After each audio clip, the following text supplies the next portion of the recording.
This episode of Replayable is brought to you by Floodgate Games, the creators of Sagrada Artisans. Sagrada Artisans is a standalone legacy game experience with loads of unlockable content revealed during the campaign. Your choices will ultimately decide whose stained glass masterpieces will stand the test of time. It's perfect for fans of Sagrada and legacy games, and it even offers an Eternal mode. The included window pattern booster pack adds tons of replayability after the campaign ends. I really like the dice drafting in Sagrada, and Artisans allows you to color in your windows. Check out more at sagradaartisans.com, available now for direct orders and from your local friendly game store.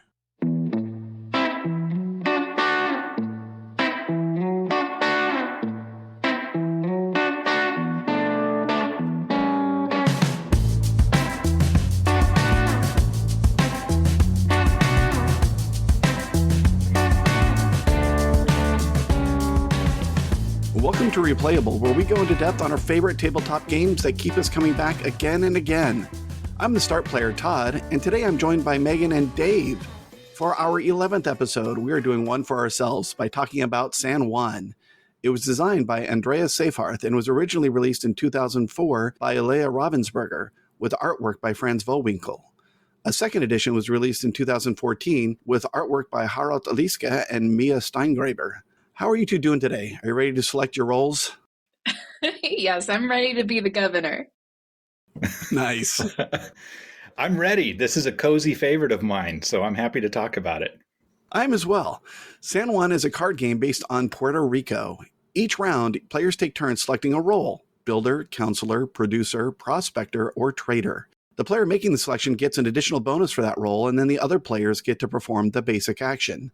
The game is notable for using the same cards as buildings, commodities, and currency. Victory points are earned exclusively by building. The game ends at the end of the role selection turn, in which any player has constructed her 12th building after all players have had a chance to follow the builder role. Tell me about your history with this game. Like, for me, this was the first instance that I strongly remember of a game that had multi-use cards, right? The fact that the same cards are used for all those different things. And yeah, there are some additional tiles for role selection and for the market values of the goods. I remember just being in love with the idea of the cards being used for all these different purposes. What are your thoughts? From what I understand, that was the genesis of the game, this use of multi-use cards. And I can't think of a game before this one that has something like that. And for me, I mean, that's the core of this. And I've played games since then that have that mechanism. And I really enjoy it because it's a great decision point on, do I build this card or do I use it as currency to build another card? And that's what makes it such an interestingly tough game. Right? So a through line of my experience on this podcast is that the games I come and talk about, I've played a lot more in a digital or online version than I have in person. And so we just recently played this in person, and according to BG stats, it was only my second time doing so. I had completely forgotten that it was that you use the cards as your goods, as what you're producing. In my mind, it was little cubes. I was thinking Indigo had little blue cubes, and I don't know why I thought that. And so it was a little bit of a revelation, a game that I've played, I mean, a million times online. I still had this little like revelatory moment where I was like, oh yeah, this is how it keeps churning through the cards, because you're using them as your producible goods, which is such an interesting way of handling that. And also the currency. You get to those agonizing decision points where you've got a bunch of buildings you want to be able to construct because you know they're going to synergize well, and yet you got to give some of them up in order to pay for them. You have to give most of them up. Mm-hmm. Right?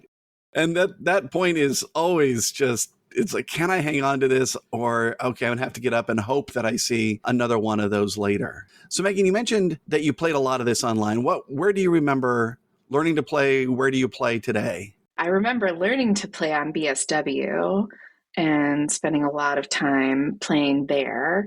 Nowadays, I play, just against AI players on my iPad. But back in the day, I was all about that BSW experience. I also played a ton on BSW Brett Spielveld. It's great that that's the three of us, because in our current game group, the three of us originally met online at BSW playing games. Well, wait, you're making a face, Megan. I knew you all from Werewolf before I knew you through BSW. I met you guys were already playing Werewolf when I found you through BSW. So I was later to the Werewolf game. Fascinating. Okay. Okay. Yeah.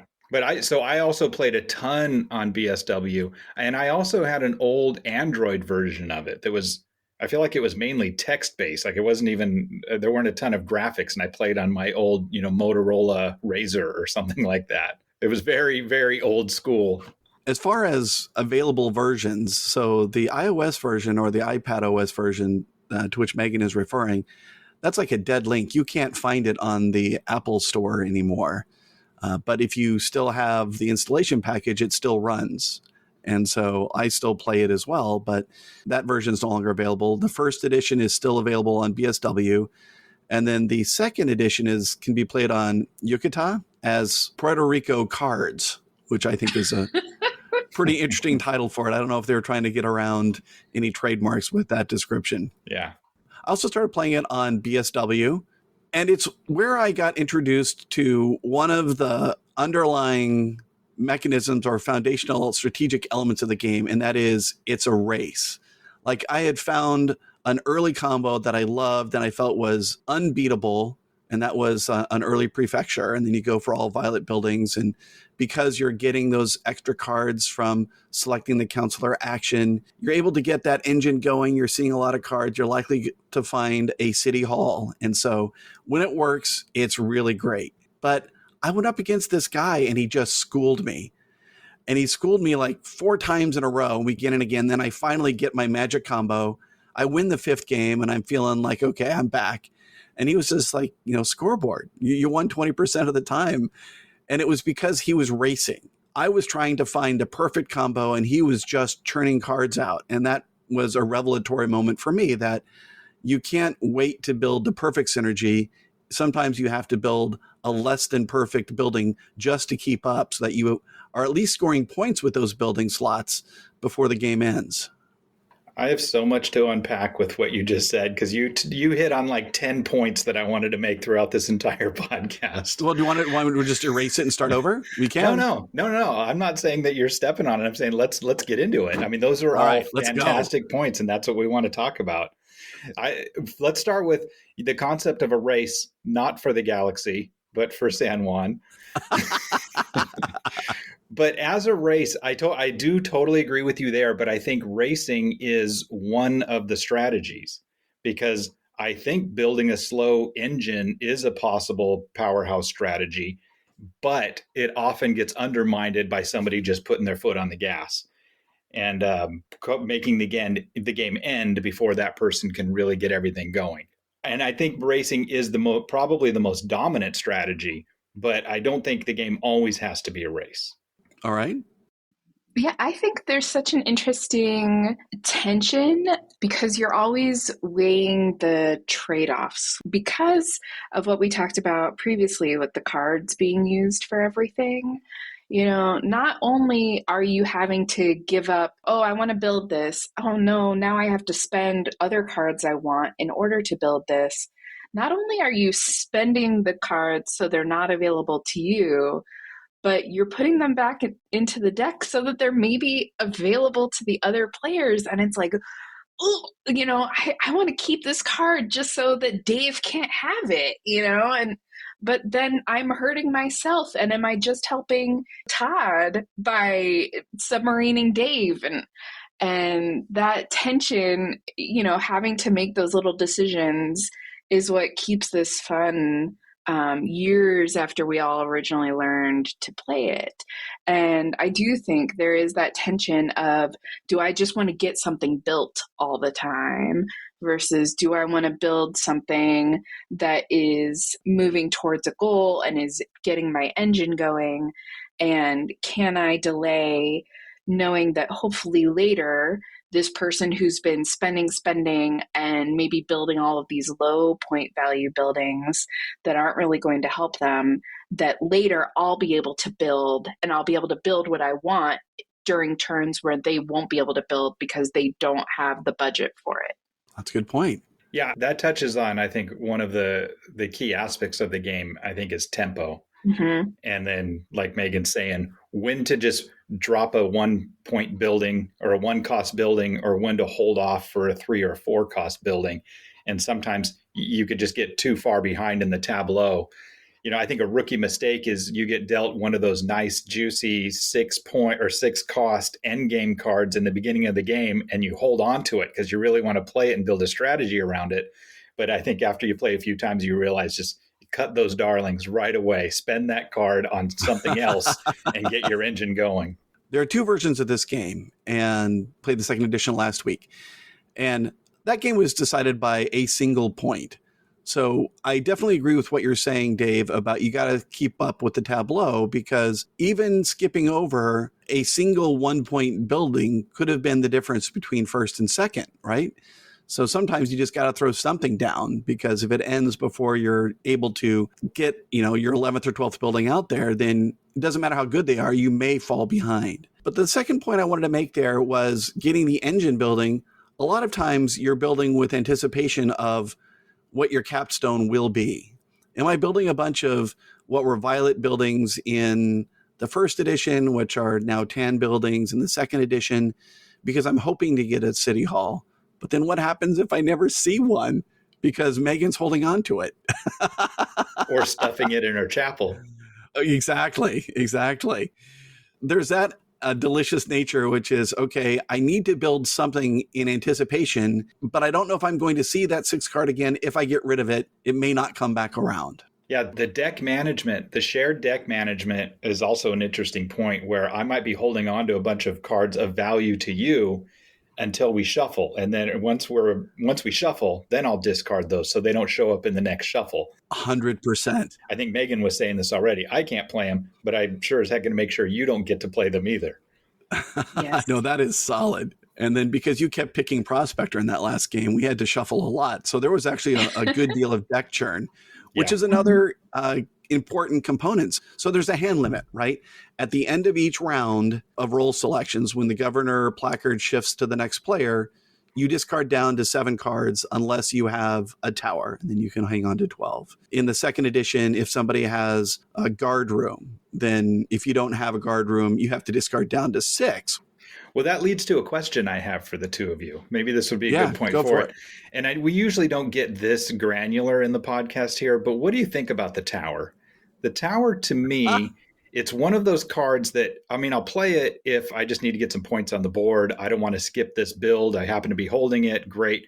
But as a power, I feel like if I'm using the tower or depending on it, I'm playing an inefficient game, that it's not really helping me. I think of it as the same way as that card in St. Petersburg that lets you have 4 cards in your hand, which again, that means I'm maybe trying to be overly ambitious. The warehouse. So I'm trying to be overly ambitious in a game that should be a little more efficient and quick. Do you guys see any value in the tower? I would say I agree with you completely, which I realize is a boring answer for our podcast audience.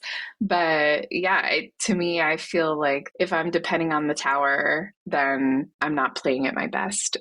So it is, I'll play it if I have no better options, but I'm always hoping for a better option. Yeah, I think that's a perfect description of it. I'll play it if I have no better options, and if my engine is generating that many cards that I have room for it. And I guess that's where I was headed with this, right, was card churn. So sometimes you will usually sell goods that will take your hand in excess of 7 just to churn the deck, just to see more cards, even though you're going to discard some of them at the end of the round for no benefit. It still makes sense to churn that deck so that you can wrap around and get a second shot at cards that you may still want but had to use to build. Well, and that 7 card hand limit is pretty nice too. Another juicy part of the game where we maybe just traded, you picked up 10 cards, and then now maybe I don't want to build. So, we'll move into the next round and I'll force you to discard some of those. So knowing how many cards somebody else is holding and then manipulating the role selection because of that's just one of the fantastic parts of the game. Right.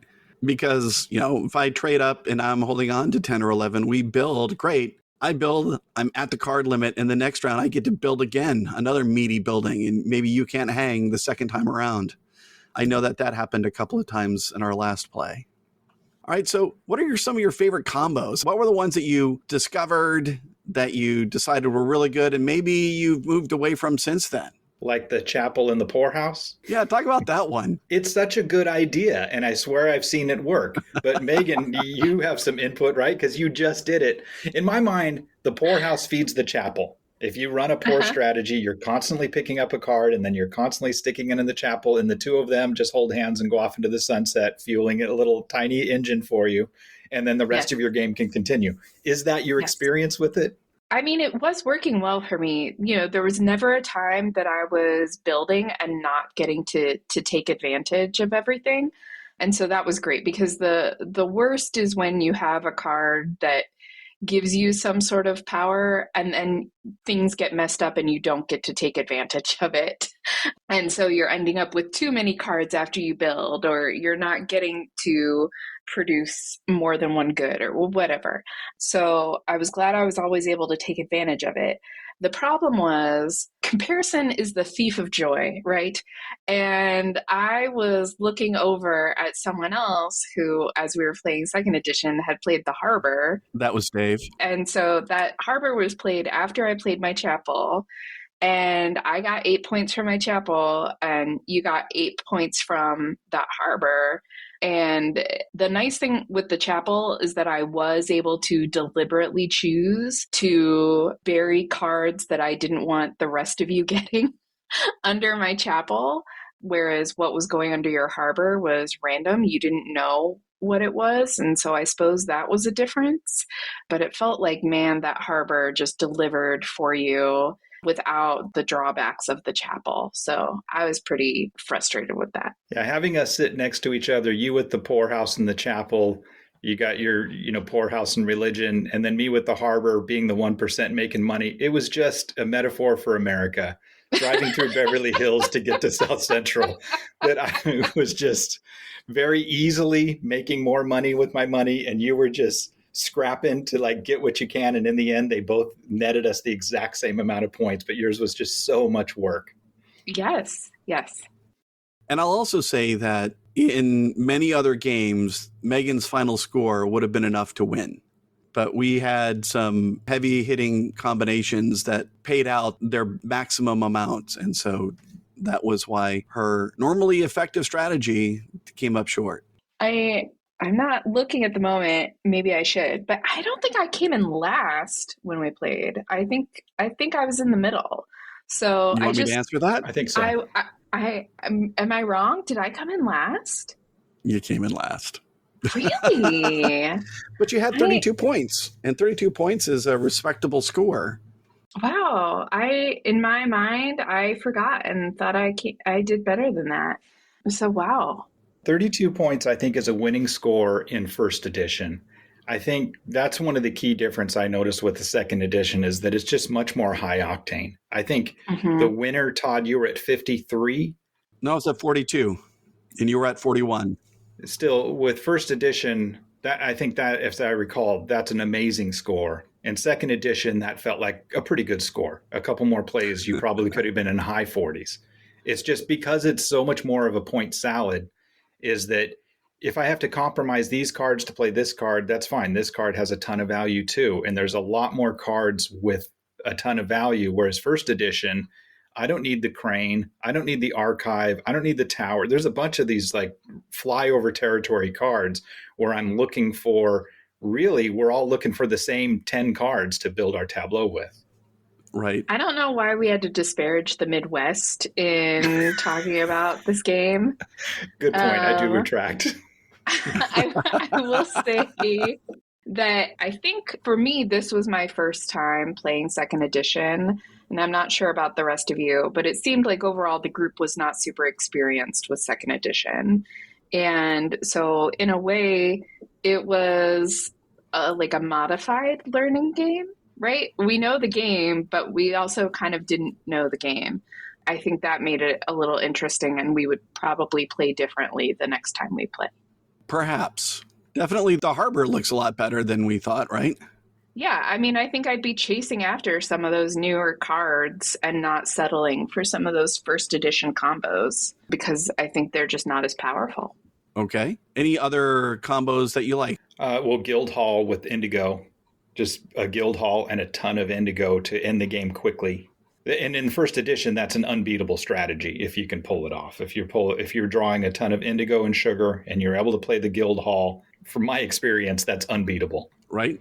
So one of the interesting things I think you would want to look at then are the number of cards of each type that are in there. In the first edition game, there are 10 indigo, and then there are 8 of the other 4, right? Sugar, tobacco, coffee, and silver. In a 4-player game, everybody starts with an indigo. That means there are only 6 indigo left in the deck to fuel that strategy you just talked about. There's actually less indigo than any of the other factories, which I think is interesting. Right? It's almost, I don't want to say it's a unicorn build, but it's definitely one where you're going to hang on to those indigos when you run across them, because next in line would be tobacco, right? Tobacco is the next best factory. Sugar. No, I mean, sugar is the next in cost. But if you're paying 2 cards to get 1 victory point, or you can build 3 cards to get 2, which tobacco is a 2-point building, then you're going to start, or at least I do, I start hanging on to tobacco over sugar. I see what you're saying. When I'm thinking of a Guild Hall strategy, though, that's when I do value the sugar a bit higher because I'm trying to build as quickly as I can, and it's cheap to build that sugar. Okay. Tobacco, I think, is clearly the best bang for your buck production building you can build. All right. What about the balance between factories and buildings? You're looking at what's in your hand and what you're able to build those first few turns, and that kind of determines where you're going from there.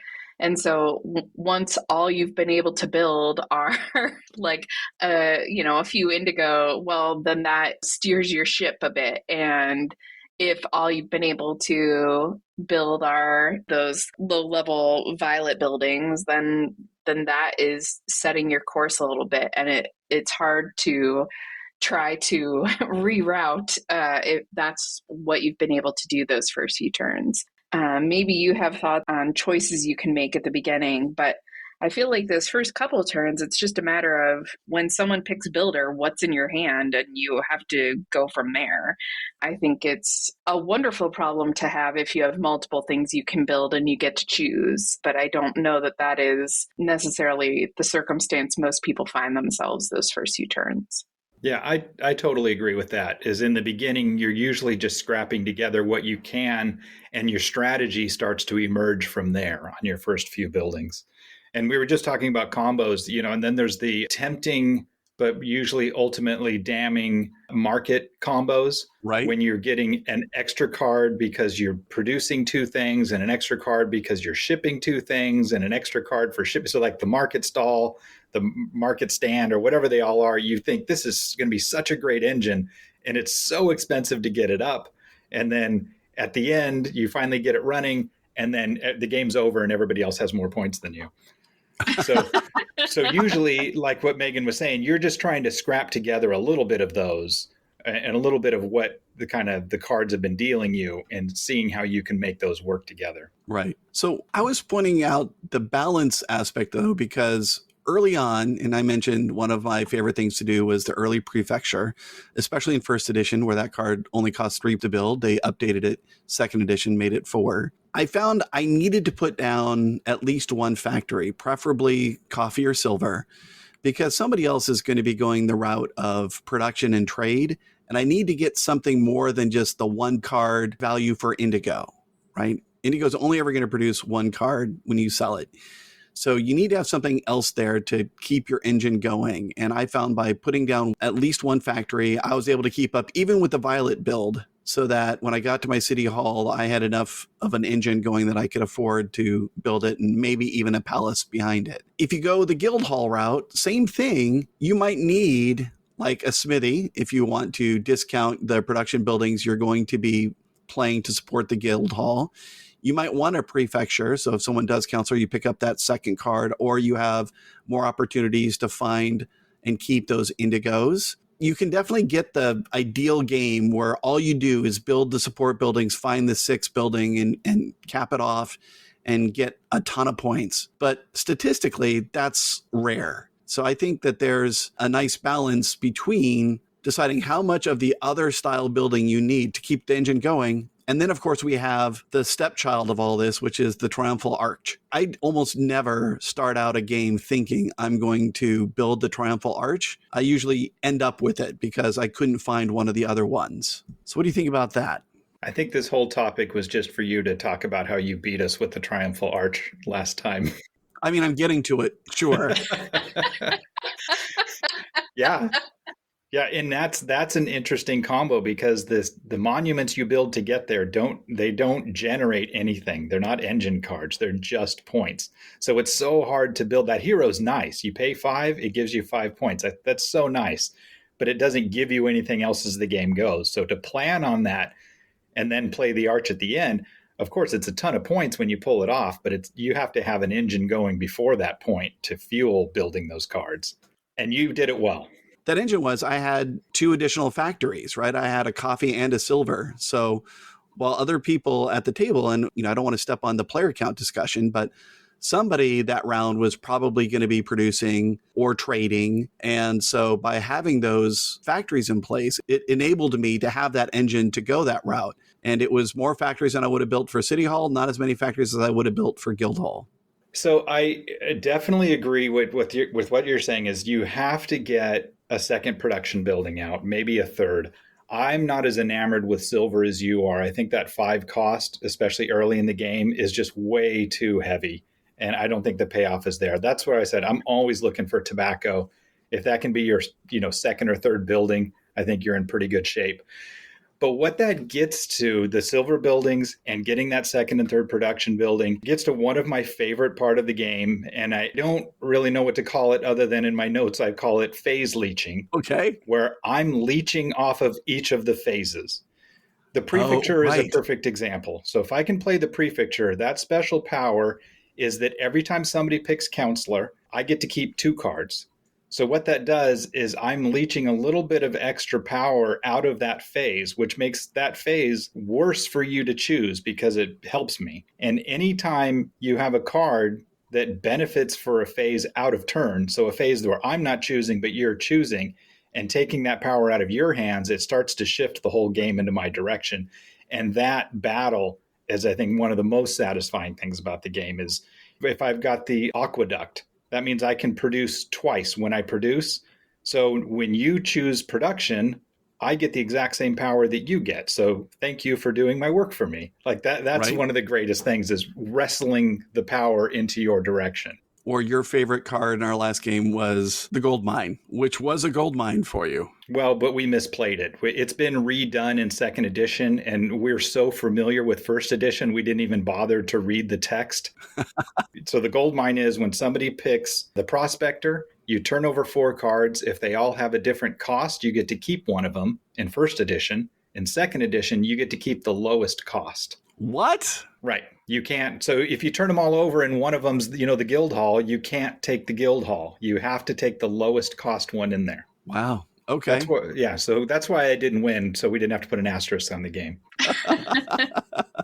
What you were just talking about there, Dave, I think is why we still enjoy this game so many years on. Because again, we were talking about earlier with the cards, there's that tension of keeping them versus having them go back in the deck and other people using them. It's the same thing with choosing roles, is that, okay, what might be most beneficial for me right now is to produce, but I know someone else is going to be benefited by producing as well, and I'd rather them not get that benefit. So maybe I pick something else, but then someone else gets a benefit from that. And that tension there is just so enjoyable, even though it is the cost of playing the game. There is always going to be that. Somehow it's just very enjoyable to me. I totally agree. So moving on to the prompts. Weight and complexity. On Board Game Geek's scale of 1 to 5, no decimals. This category also aligns with Board Game Arena, where it is called complexity there. How would you rate the weight of San Juan? Megan? So I said 2, the perfect weight.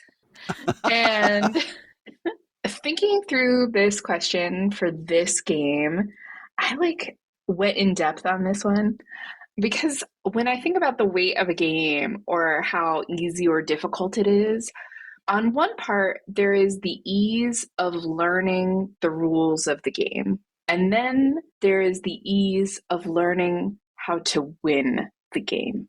And those are two different things. And I actually went looking on BGG because I was like, I wonder what the weight is of Go. And Go is like a 4-point something, which learning the rules of Go, very easy. Right. Learning to win and be really good at Go, really hard, which makes sense, and I think San Juan is a very easy game to learn to play. I played and the way I played in person, you wouldn't have heard any of the BSW for making an ineligible play, right? I learned to play the rules, and I think this would be an easy game to teach someone how to play. But I think learning how to win is a little bit tougher because I wrestled between 1 and 2 because I do think the game is really accessible. But I think it deserves that 2 because I think it is a little harder to learn how to win. How about you, Dave? Perfectly said, Megan. That's exactly what I think about it. And that disparity between or relationship between the rules overhead and playing well, that's something I deal with a lot playing with my kids. I can play Res Arcana with my 10-year-old. He knows the rules. He can play it. He'll never beat me. Well, not never. He'll in a couple of years, I'll never be able to beat him. I was going to say someday he will. Yeah. But the playing of it is very simple. I have it also rated as a 2. The rules overhead is, I can teach you in a few minutes. And then as you're drawing the cards, the text on the cards, if you bother to read it, unlike we did with the gold mine, but if you bother to read the text, it's very straightforward and easy to follow. So even if you don't know all the cards that are coming, you can still, muddle your way for the first few games, fairly easily. So, and that's why I said in the beginning, it's, a cozy favorite of mine. That's why I give it a 2. It's just that great, I'm not going to be overburdened, but I'm still going to get a nice, meaty, enjoyable game to play. Right. And perhaps unsurprising, I also have it as a 2. And I feel a little bit embarrassed by that because this is one of my favorite games of all time. I love this game. The mechanics are straightforward. I still love the fact that cards are used for almost everything. And yet it's only a 2, right? I feel like as an experienced gamer, I should like heavier games. That's not true, though. As a card-carrying OG member yourself, you shouldn't be ashamed of it, too. You're looking for those games, minutes to learn, a lifetime to master. You want those 4-page rules, although the rules are longer in this one, but a 4-page rule book that I'm going to play for 20 years and still be enjoying. And pretty much have been playing this for at least 19 years. So it's a 2 for me, but I still think that's a great weight for the game that it is. So moving on to strategy. Do we want to talk about how much opportunity there is for strategy here? Same scale, 1 to 5. Dave, why don't you lead us off? I think strategy is a little tougher on this one. I'm thinking that it's a 2 in that it's just very tactical. Like what Megan was saying earlier is you're going with the best of what you can do based on what you're holding right now. There are times when you are very specifically building towards a strategy like the Guild Hall, or I'm sure there's more strategies in the 2nd edition that we haven't found yet. But overall, you're just kind of winging it as you go to try to put it together. And certainly there's strategy on the role that you're going to select, as we were talking about too, on, how does this affect the other players versus how does it affect me right now? But overall, I think the strategy is fairly low, which is another funny one. Low complexity, low strategy, favorite game. That doesn't give us any gamer cred, but I don't mind. Yeah, I also said a 2. But my next comment in my notes was, does learning the cards count as strategy? Because I have no memory for which cards I should be looking for. I just don't remember. I'm like that goldfish and I see the guild hall and I'm like, oh, right, this card's in here. I could be working towards this. So I forget about those things. And I'm certainly not thinking about, okay, there's so many of these cards in the deck and I see that, however many out on the table. So can I go for this method or not? And I think that when we were at the table last week, there were people selecting the counselor role looking for specific cards. And I never did that because I never had specific cards in mind that I was going for. And I think, clearly, since we've already covered the fact that I came in last place, other people did better than I did because they had that familiarity with the deck and knew what the possibilities were. So I think having that familiarity helps, and that's why I wouldn't give this a 1. But other than that, I don't know that there's much opportunity for strategy. Yeah. I also have it as 2.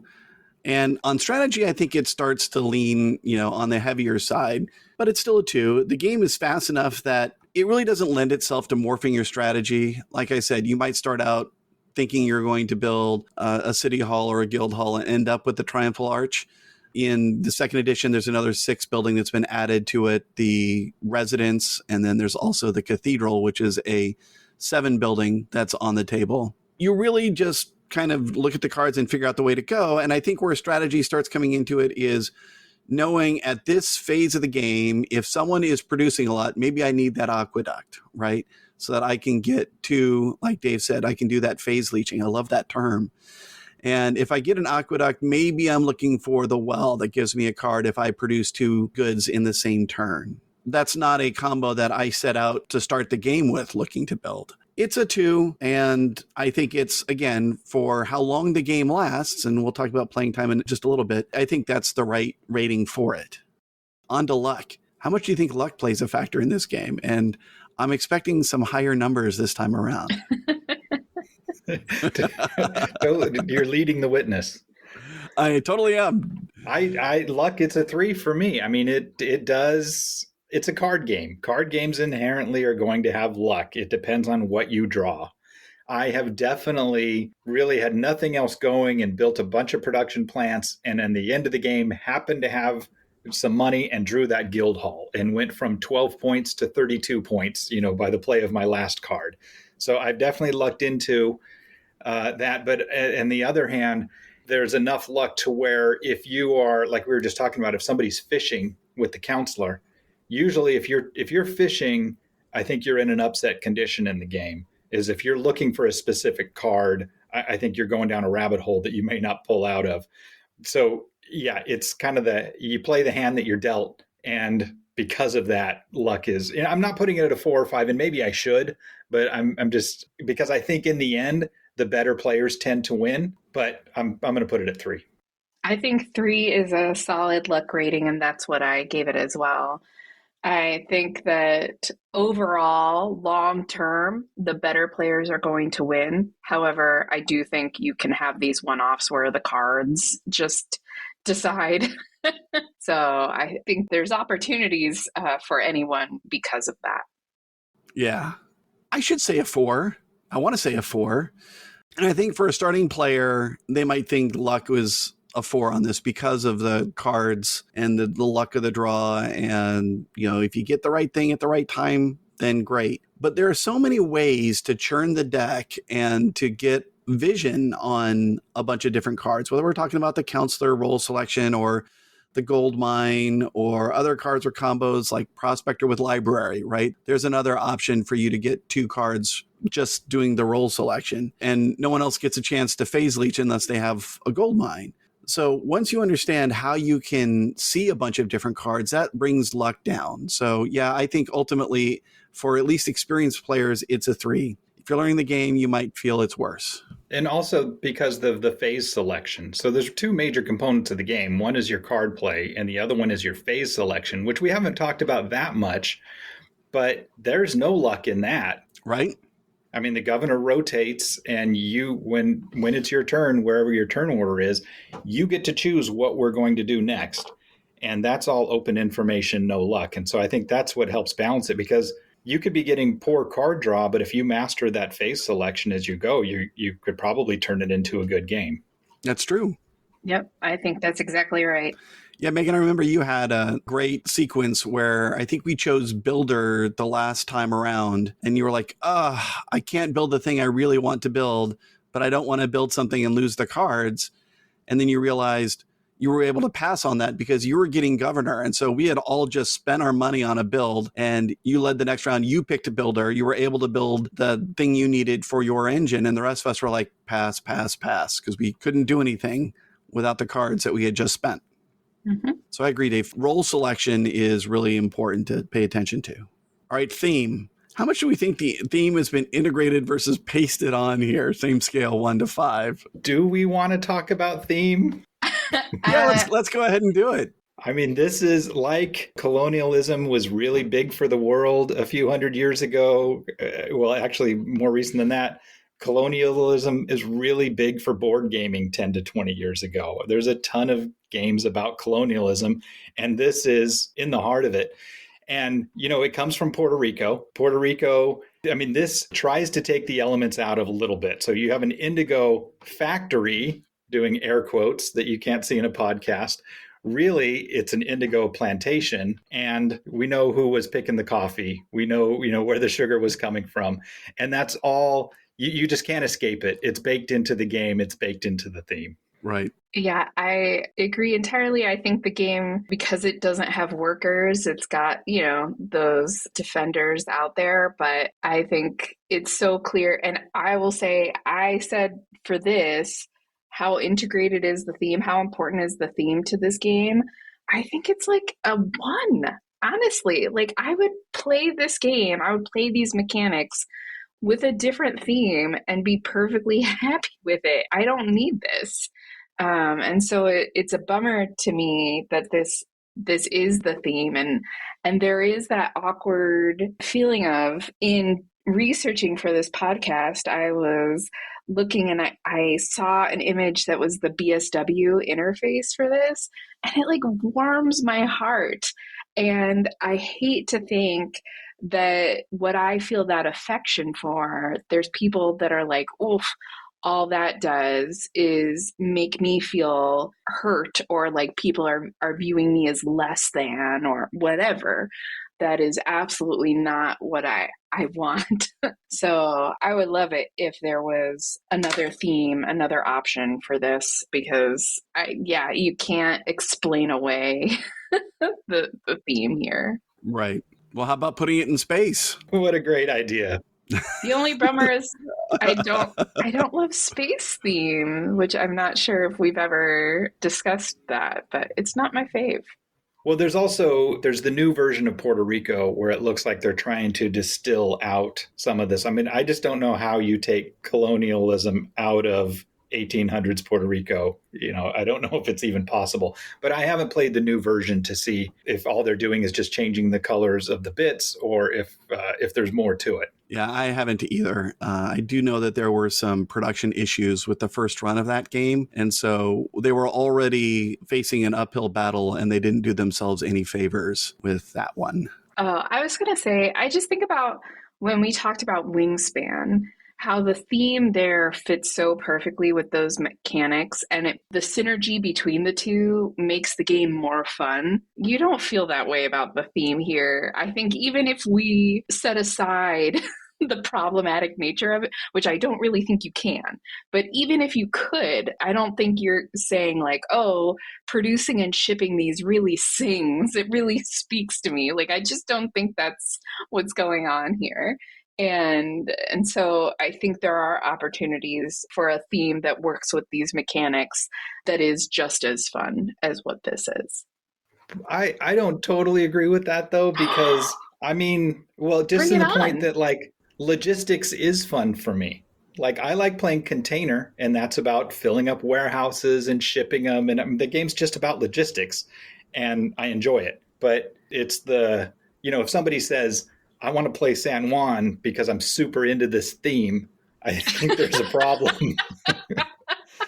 Whereas with something like Wingspan, like you said, or Dune or something like that, where the theme's fantastic, the game is very well integrated into the theme, that's great. But this one, like you said, this does not have to be set in colonial Puerto Rico.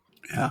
By the way, I had theme down as a 2 here, and that was largely because I play on my iPad and the music that's behind it. And we'll get to that here at the end of the prompts. It's a great experience. I associate the music with playing the game. It's totally meta for me, but it did bump it from a 1 to a 2.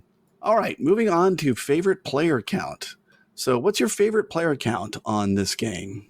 I want to hear what you guys have to say because I feel like I might be wrong in my answer. I feel like I can be swayed. So I want to hear what you guys have to say. I'll lead us off. So for me, it's 3. I've played it many, many times, all player accounts, 2, 3, and 4. I like them all, but I think it's a great 2-player game. The way that the governor gets to take a second selection is a good way to balance it out for that game. And 3, no one is getting that double selection benefit, or at least 2 role selections during the same round. So I think 3 is where it truly shines. And it only means 3 out of the 5 possible action selections are going to be selected. So I feel like 3 is the Goldilocks number. What do you think, Megan? I said 4. Just for me, it's enjoyable seeing all of those roles get picked. I like that experience of getting to do so much each turn or each round. Yeah, but for me, 4 is what I like. It might not be the most balanced, but it's the most fun to me. All right, Dave. Well, it's because I'm so firmly on the fence between 2 and 3. Let's balance it all out. And I'm going to say my favorite is 2-player. Okay. Is because it is a very good head-to-head game where I can watch what you're doing and then step on the gas or slow the game down or kind of try to adjust tempo. And it becomes more of a duel in that way when it's just us against each other. And then even having the governor getting a double selection, it gives you every other round, it gives you a little more control about what we're going to do this round. So it gives you more control over the game. But I love it at 3 as well. But I'm going to pick 2 just to be different. Nice. So then what's your least favorite player count? And now you can't say 2, Dave. Well, I want to say 0. My least favorite is not playing this game, but it's 4. 4 is my least favorite because too many of the roles are being selected every time. And it is very difficult to affect the tempo of the game because like last time we played when Megan was doing Poorhouse and Chapel, that really works if you're able to force builds when people don't want to build. And in a 4-player game, production's being picked, traders being picked. Like every time we build, everybody can build.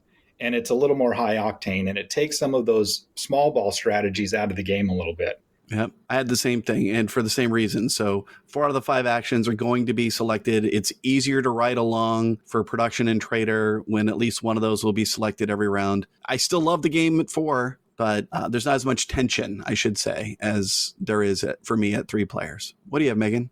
So I said 2 because I don't like that tempo, that pace isn't guaranteed. I don't like that it's so variable.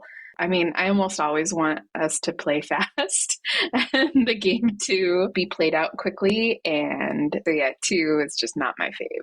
Got it. In 2-player, it has that thing that like, if you want to produce, you're going to have to pick produce. Like it gets these nice standoffs that you don't get in 4-player games, that as soon as you build better production buildings than I have, then you better pick production because I'm never going to pick production. Right. And same with the prefixture, because it's head to head. If I build my prefixture, you're never going to pick counselor. In a 4-player game, if somebody has a prefixture, I still might pick counselor. It benefits them, but there's still 2 other people it doesn't benefit. 2-player has some dynamics that I really enjoy that they pop up in the game. Actual playing time. So Megan, you said you like to play quickly in a 2-player game. What are your thoughts about the actual playing time? Now, this is supposed to be a 45 to 60 minute game. I have never tracked playing time, but I will say I have no memory or recollection of ever sitting somewhere feeling like, oh, man, can someone just get this thing going? So whatever the playing time is for me with this game, it feels right. Yeah, I think it's 10 to 15 minutes per player. Okay. So which puts us at about 45 to 60. Right. So we're spot on with the box. We've played some games and we get down to like 30, 35 minutes when we're moving. And we even have some 3-player games at that time. Last Monday, we came in at an hour. So somewhere between that, I think that we can play faster than the 45 minutes listed on the box, which is another reason why I love the game, right, is what it brings to the table in the playing time that it has. Which edition is the best? This is a fun one. I'll lead off and say that for me, this one was a tough decision because I think the artwork on the new version looks amazing, but I don't like the new buildings and especially the increasing cost of the prefecture. I prefer the first edition. Obviously, I have a copy of it, so that's not a problem trying to find it or play it. But if all I knew was the second edition, then it would still be a great game. But I slightly prefer the first. What do you have? I feel like for me, I still, at this moment, would prefer to play first edition just because I feel that familiarity and a little more control because I know more of what the potential combos are and what could be good. When we played last week, Dave's Harbor came out of nowhere that he got just as many points as I did with the chapel, especially because I played the chapel so early. So I do feel like I enjoyed the second edition play we did, and I can imagine over time coming to appreciate aspects of second edition that I just don't know enough right now. I'm a tentative first edition is best right now, just because I don't know second edition. I could be swayed over and in a few months coming back to comment on this podcast episode saying like second edition rules, first edition rules. Right now, I'm good with 1E. How about you, Dave? Well, we are kind of a bunch of old timers here. So saying that like the first edition, because we have familiarity and we have, warm, fuzzy feelings about it. It's like saying the best music ever made was the music that came out in my formative years of liking music. So that's true. I can see a bunch of effort went into balancing, the 4-cost prefecture. I mean, prefecture at 3 is kind of OP. So it does make sense to put that at 4 cost, or adding the cathedral and things like that balance out these kind of runaway guild halls and things like that. So I think the point of the cathedral is that building is always there. So if you aren't drawing any 6s, at least you get the opportunity to be the first to buy that cathedral. So they're addressing some of the shortcomings of first edition. So I'm here for that. What I didn't like about second edition is that it feels a little more salady, is that if I can't make what I want to work, I'll just play something else. And turns out that'll probably work just as good. And that's what I don't like about a point salad, is that my decisions aren't as meaningful because all decisions are relatively equal. And it kind of had a little bit of that feel. I'm going to go with my old fogey and say, if we're going to sit down and play right now, the 3 of us, we're definitely bringing out first edition, unless we're doing it for science. But if we feel like playing a game together, it's going to be first edition. All right. On the expansion front, there actually were expansions, but the big one, which was the new buildings, has been incorporated into the second edition of the game. So you can play the original first edition version, albeit with the changes to the prefecture, to the gold mine, to the guild hall, with a second edition copy. But then you also have the 32 cards that represent the new buildings. And those are the ones that we were talking about, right, Megan, that the harbor is a new building. I kind of feel like the discussion of which edition is the best covers the expansions. So we take it or leave it. The good news is that with a second edition copy, you can choose to leave it if you want. Yeah, I almost wonder if this doesn't also tie into the question we discuss each episode about house rules, if it might come to a point where there are new buildings that we would pick and choose to play with. And so it might be like building your own little Dominion set we build our own little San Juan set where we pick certain cards and others to leave in and out. So let's jump over to it. I actually think that's a great idea, because I do fear with the second edition, and I haven't done the card counts, but with the expansion in the second edition, how much is the deck being diluted? And, if I'm trying to play a specific strategy, is it harder for me to see those cards that I need to pull this together? And I would love the idea of a modular expansion like Dominion, where you're building a 70 card deck or 80 card deck or whatever it is that we're going to use from, and we're using these 7 factions or whatever it is to build that deck. I would totally be here for that. Did I just come up with a house rule that Dave likes? right? Yeah. I mean, it would be tough to house rule it that way. I guess you could every time divide it out like you do Dominion and decide which of the, sets we're going to use. But yeah, I'm here for that because I fear the second edition is so diluted and so salady. Mm-hmm. I think that might take that out, but still give some variety and balance that second edition was looking to do. Interesting. I will point out that in the new buildings, they also include some additional factories. So it's not just all new buildings, but they also do add factories to try to maintain the balance between an agricultural approach versus a construction approach. Any other house rules you'd consider? No, I like the tension of this game as is, so I'm good with it. The two house rules, one of them used to be a house rule that got codified as a variant in the second edition, and that was the way cards were dealt at the beginning of the game. So in the second edition, there's a variant that the start player gets 5, second player gets 6, third 7, fourth 8 cards, and then everybody discards down to 4 before the game begins. Megan, you mentioned early on, one of the things is you kind of build the cards that you're dealt without a lot of direction to that. And so to offset the privilege of being the start player and choosing that first roll, they came up with this variant that started out as a house rule of dealing more cards out to later players, and then everyone gets a subset. That's another example of everything that they've done, I think, is addressing a specific complaint about first edition, because in that first edition, there is the chance, being the first player, of pulling the rug out from everybody. If I have, say, in my 4 cards, one of them's a coffee house, I can just pick build and build that coffee house, and maybe the other players don't have a good build. And so this gives you a chance to be ready for that unexpected build. Yes. And then the other one I thought, and I've not seen this anywhere, but the trader tiles. So the way they're supposed to be used is you reveal the top one and then you put it on the bottom deck. So the order of the tiles never changes. And I thought it might be interesting to do something like Niagara, right? Where you go through the pile once and then you shuffle it and then restack it. So that way you get to see every tile each pass through, but the order isn't guaranteed. But I kind of like the way it is now, where if you're keeping track, you like, okay, we've had our lean year. We know that the one where everything pays +1 is coming up next. Yeah, that's a tough one. Putting that, like the expensive silver, maybe on the front end and the back end, so it's so long in between, really takes some punch out of that silver. And that could happen.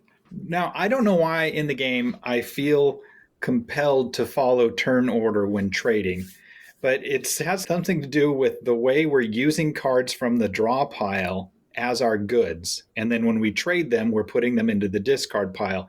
So we don't really have control of how we're manipulating the deck that way, because we don't know what that card is until, which is something I always think is interesting about this game, we discard face up, which is pretty interesting. You would think it would be discard into a messy pile. But in this one, we can see those cards that people are using to pay, that people are using, as their trade goods, things like that. But I feel like there should be a house. Well, I might house rule discard into a messy pile. Okay. Because then it just takes all of that out of the game. Trying to count the cards. I've seen you discard City Hall or something like that. Just obfuscate all of that. Yeah, I would be along for that. That sounds like a good one. Most recognizable comparison, the highest ranking game that is most like this one, with a caveat, you can't choose Race for the Galaxy or Roll for the Galaxy. Well, can you do like the one paragraph? Why do we have Race for the Galaxy and San Juan? Why do I have both of these games on my shelf? They're so close. Thomas Lehman was contracted by Alea to come up with a design, and he actually worked along with Richard Borg that the idea that cards could serve multiple purposes as a Puerto Rico card game prototype. The idea was merged by Alea with Andreas Seyfarth's own card game prototype based on his own game, Puerto Rico. What ends up happening is from the same progenitor, we get basically 2 very similar and yet distinct games, San Juan and Race for the Galaxy. And I'm saying you can't choose the obvious sibling here. Well, my closest comparison is Marvel Champions. And that is because of the multi-use cards. In Marvel Champions, you pay for one card by spending your other cards. So you have that exact same decision point as to which of the 5 cards or whatever it is that I'm holding, which of these can I play and which of them am I using to spend? And when you spend them, they're pretty much gone forever. There might be a reshuffle in there, and just like in San Juan, there might be a reshuffle. You might see it again, but for the most part, you're giving up on seeing that card unless you get lucky. And so that decision point feels very similar in Marvel Champions that it does in San Juan. Okay, that makes sense. Megan, what did you have? I had Seven Wonders. And again, because you're playing cards, but also because what you are playing can impact the people around you. And so there's that tension point of, am I helping? I mean, this is good for me, but it's also good for them. And so is it actually as good for me as I'm thinking if it's helping them too? And so because of that, I think they share that tension, and that's the common point. I like it. I went with an easy selection. So I disallowed the obvious one, but I left an easy one on the table, and that is Glory to Rome. It's similar feeling in terms of picking the ability you want to play on your turn, multi-use cards. It's an even crazier set of possible combinations. Unfortunately, the game is really hard to find, right? It's been out of print for a long time, and there's even a Grail version that was kickstarted out there. It has been re-implemented by Uchronia and then Motainai, but Glory to Rome is still my sentimental favorite, even with its cartoonish artwork out of that family. Maybe especially I love that cartoonish artwork. Right? It's great stuff. Yeah. Less recognizable comparison. What's another game a little more off the beaten path that reminds you of San Juan? I'm going to say a fine little game that we, for some reason, never play. It's on my shelf. It's staring at us every Monday night when we play, but Mission Red Planet. Okay. It's a role selection game. It's kind of the heir apparent to Citadels. It solves, I think, some of the problems with Citadels. And that role selection, it has a little bit of a similar feel to the San Juan role selection, but it's basically Citadels meets El Grande. And we are launching rockets to Mars and playing area control up on Mars and using our role selection to make that happen. Okay, this game needs to be played. I'll refresh on it and let's play it. It's been taunting me for a few months now. Like, why are we not playing this game? All right. Megan, what'd you have? I will say I had a really hard time coming up with anything obscure as a comparison. Everything I was like, maybe this is outside of the BGG top 750 or whatever. And it was always like 300. And I was like, no, everything I can think of is too well known, too accessible. I was thinking about Citadels, but I don't really care for Citadels. And so I'm going to say St. Petersburg. I feel like St. Pete's, it feels like a very similar vibe, came out, I think, the same time period, or at least feels like it sure did. I have BSW memories. And I think there is that same, how is what I'm doing impacting the other players? And so, yeah, another comparison. But frankly, I could have also said that for most recognizable comparison. But there you go. I think that's a fantastic choice. So it was actually the same year, 2004. And I will say both of these games, San Juan and St. Pete's, I'm like, oof, playing with Todd and Dave. Okay, I'm going to lose. So for me, there's a comparison of these are games that the two of you, I have a sense of that you have the deep knowledge for these games. So just as a personal note, they're comparable for that reason. Both of those games, they definitely feel like when we sit down at the table, it's Clash of the Titans. And it's everybody knows the game well, everybody plays well, and when we start, it's anybody's game. Yeah. But I would throw you into that. I would certainly throw Paul and Greg into that too. I think everybody's competent on both of those games where it could go either way. Absolutely. So for my less recognizable comparison, I went with a game called Oh My Goods by Alexander Pfister. Multi-use cards, engine building, and the game ends when you build your 8th building. Just be sure if you're playing that one to use the updated rule set that then plays one more round, so you get a chance to fully run that engine. In the first edition of the game, it ended after the 8th building, and there was a bunch of feedback that said, I finally built this engine, but I didn't get to see it do what it was supposed to do. So then they updated it, and you run one round through everything, and then most points wins. Good choice. So if this game is being played at game night, what do you want to play afterwards or beforehand? Because I realize San Juan is a little bit of a lighter game. What game would you want to have a double feature with, either before or after San Juan? Is Puerto Rico too obvious? I'll allow it if you want. I'll go a little more general, and let's just stay in the Aaliyah series, because that 2004 vibe when Aaliyah was King of the Hill, and just pulling any one of those out, Princess of Florence, Taj Mahal, any one of those, I think goes well in that OG Aaliyah vibe. Yeah, good call. For me, I'm thinking let's do like a BSW theme night. So games that I used to play on BSW, like play some Fearsome Floors, which I love, which is a totally different vibe, but in my mind is just connected by being played on BSW. So yeah, or Cartagena. Oh, yeah. Or any of those would be fun for me.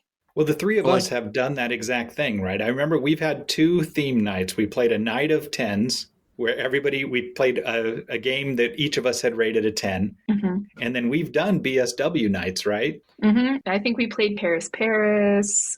And Shrill Steel. Uh-huh. And the segregation game. Cafe International. Cafe International. That was the one game, even more than Puerto Rico. We're like, this is inappropriate, you guys. Yeah. I will say that is also a game I play on my iPad regularly, and I just make sure I don't play it in public. Right? That needs a retheme. That could be easily rethemed. You can't put the cats and dogs at the same table, rather than you can't put the French and the Dutch at the same table. Yes. Let's just stop there. But yeah. I'm going to go with a game that I would like to play before San Juan, and then I'm going to pivot off of Glory to Rome, and I'll say Innovation, which is another game by Carl Chudik. Nice. There's more multi-use cards and engine building. It's a little heavier. I love the dogma actions in there and the way that you splay the cards in different directions based on the powers and the age of the game so that you see more of the icons and build your engine that way. Very nice. So if you like fill in the blank, then you're going to like San Juan. What do you think? I think if you like the Cosmos 2-player series, if you like that weight, style, that kind of game, you're going to love San Juan. Though it plays, 3 and 4 players, it fits right in there with Lost Cities, with Jambo, with Hera and Zeus, and that whole Cosmos 2-player line. If that's your speed, then this game's definitely for you. I mean, I said, if you like games you used to play on BSW, you'll like this game.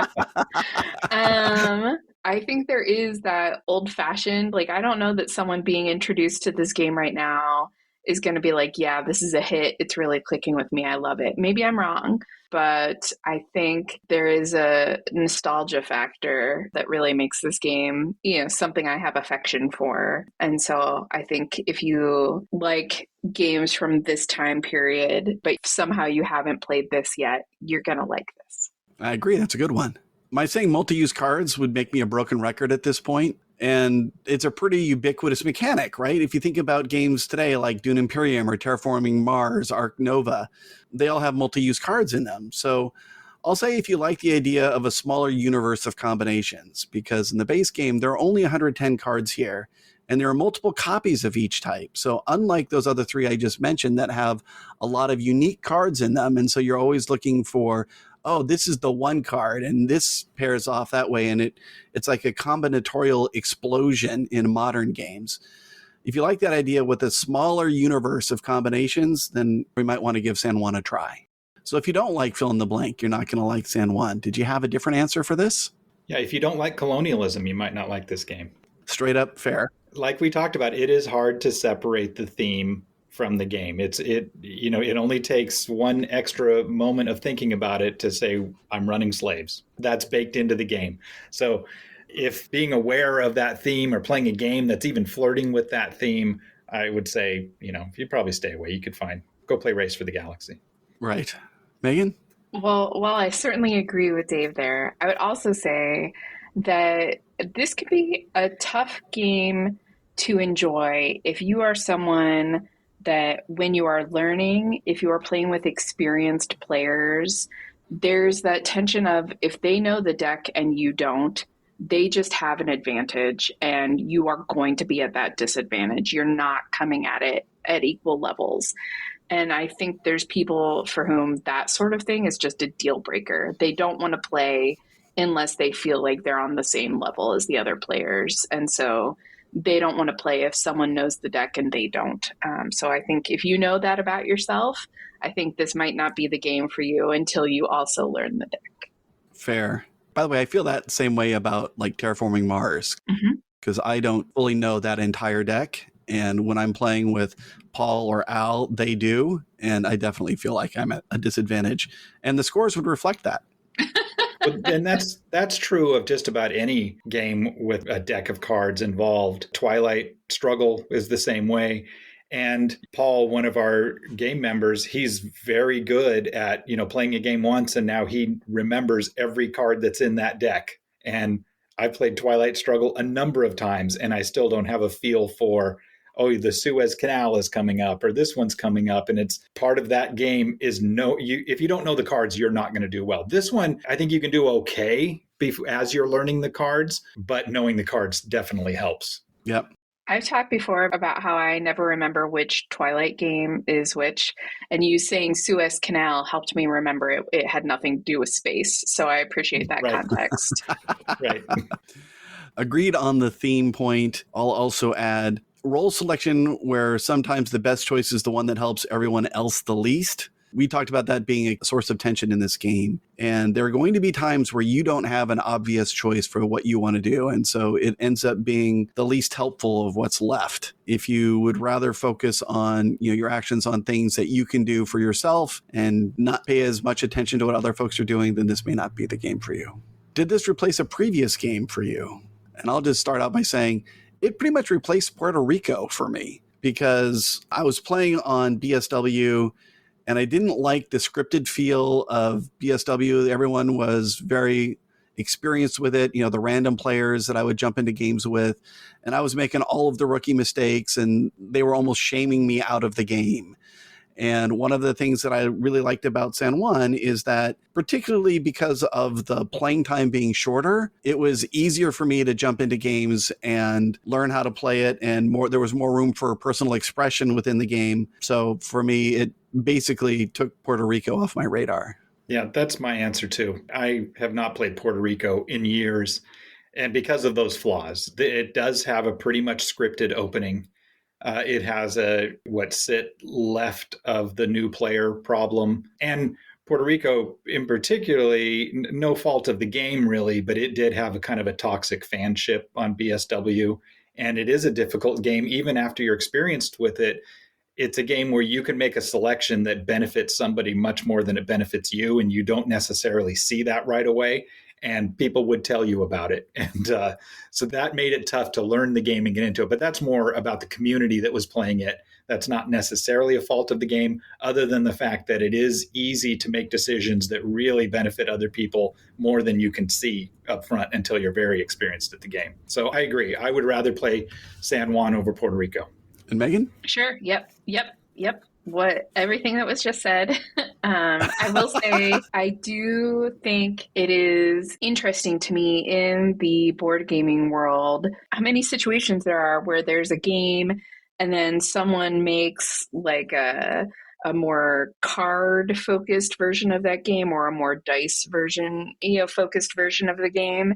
And the two exist and have like different fan bases. So someone's able to say, hey, there's a fun mechanic or theme, or there's some sort of hook here. And so let's make variants based off of that.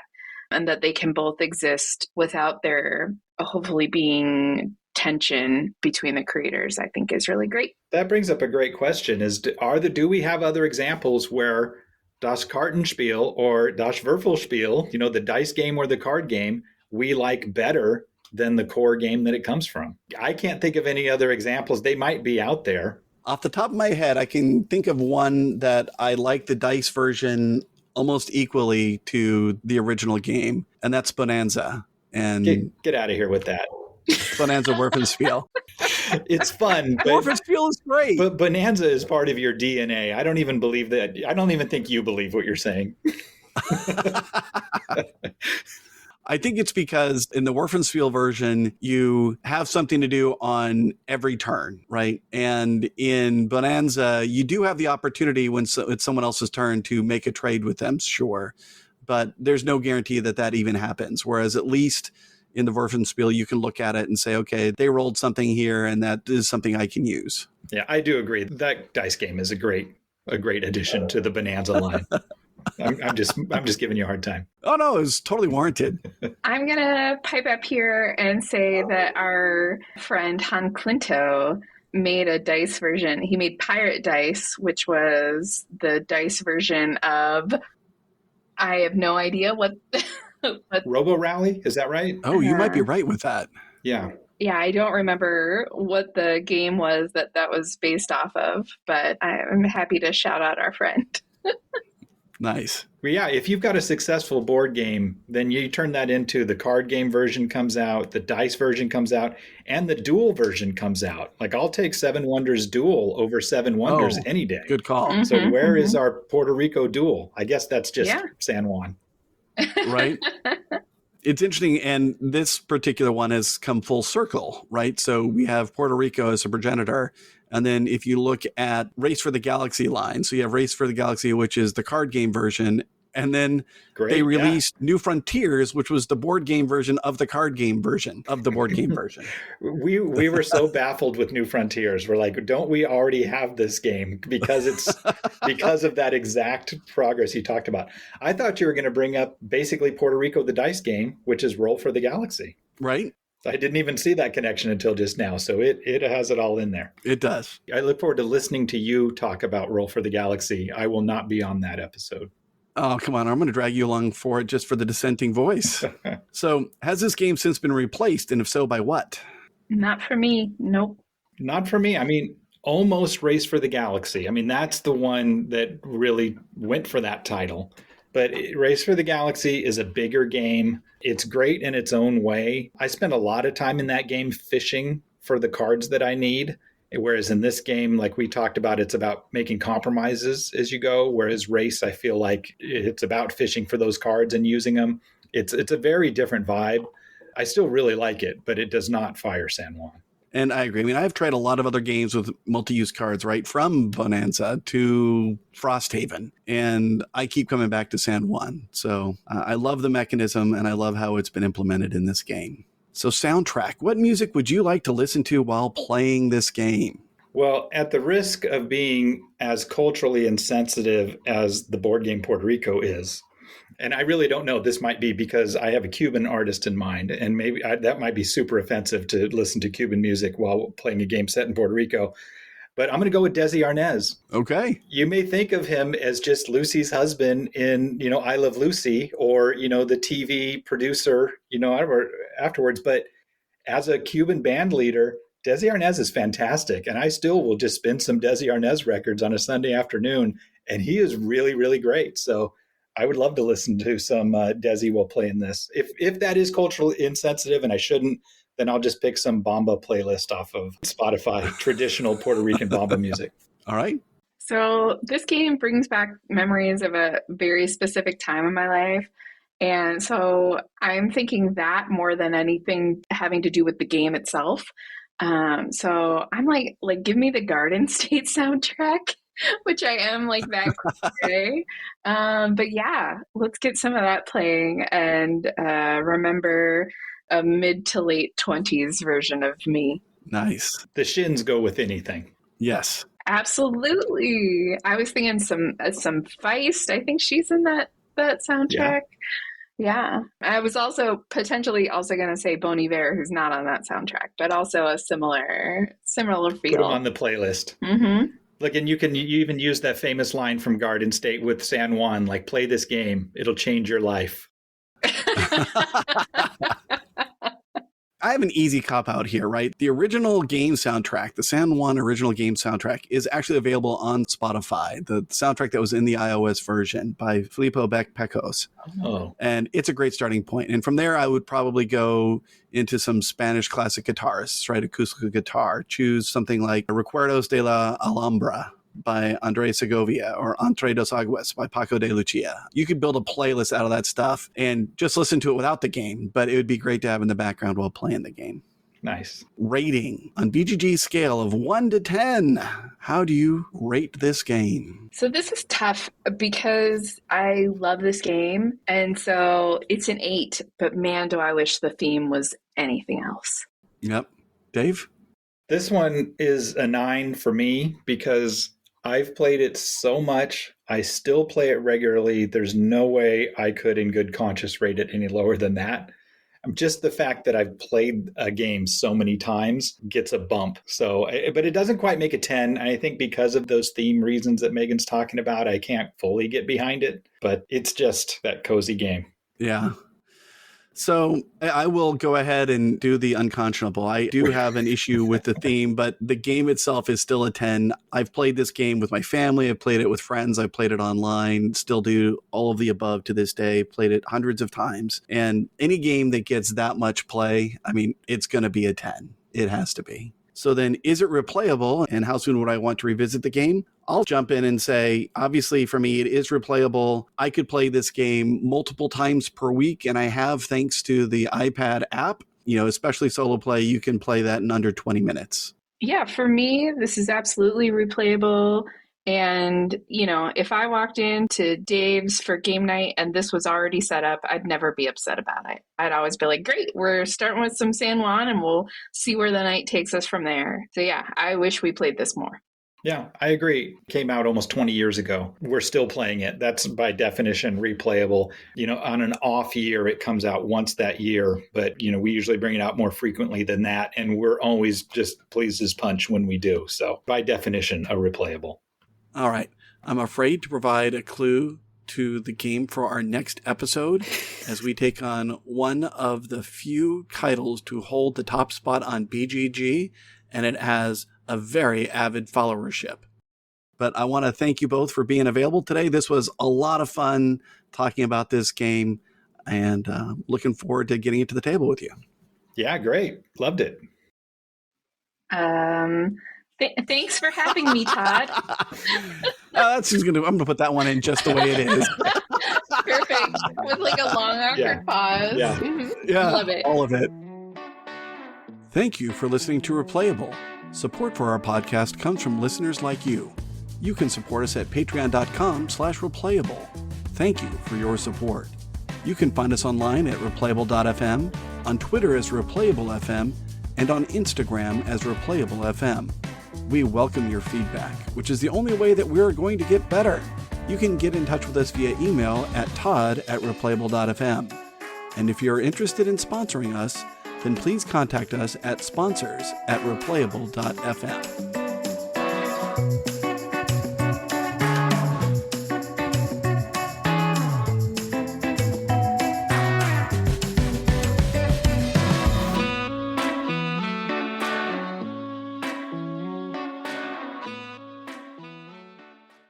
This episode of Replayable is brought to you by Floodgate Games, the makers of lasting games like Sagrada Artisans.